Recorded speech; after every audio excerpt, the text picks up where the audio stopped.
Hello, I'm Jennifer Witt, Director of ProjectManager.com. Well, welcome to our whiteboard session today on why micromanagement is bad.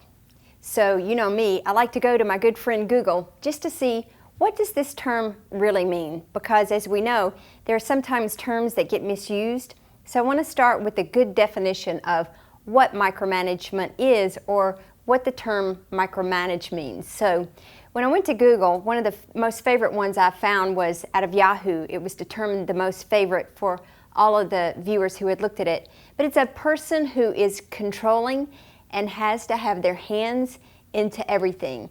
They do not allow for others to handle anything without being scrutinized. Sound familiar? Do you feel like you've ever been micromanaged? Or worse yet, do your team members ask you to stop micromanaging them? Well, if you're not sure and you're a project manager, then here may be some of the indicators, alarms to you that you might be micromanaging your team. So if you hear people just blatantly say, "Stop micromanaging me," that's probably a good cue that you are.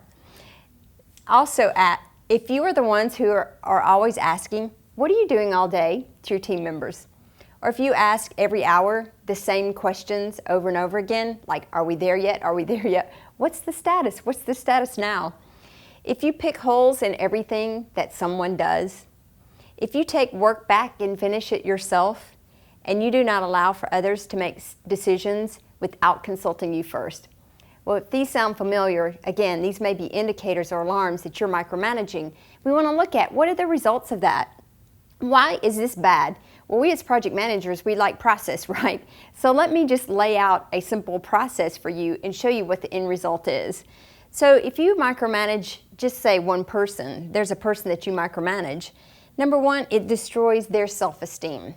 And then what happens from there? So if it destroys their self-esteem, then it generates poor morale in that person. And then it begins to build mistrust. It causes them to shut down. So therefore, they shut down, they stop giving you input, feedback, status. They really don't care anymore. They're not passionate about the project. They're not loyal to you, and they don't get their work done. Then, even worse, they begin soliciting supporters, right? So if people think they're being wronged, then they begin to tell other people, "Can you believe they gave me this and took it back?" Or, "Can you believe they criticized what I did?" And then people are like, "Oh yeah, that person does that to me too." And then they all start carousing against you. And then you find your whole project team may be against you. That's not a good thing as a project manager.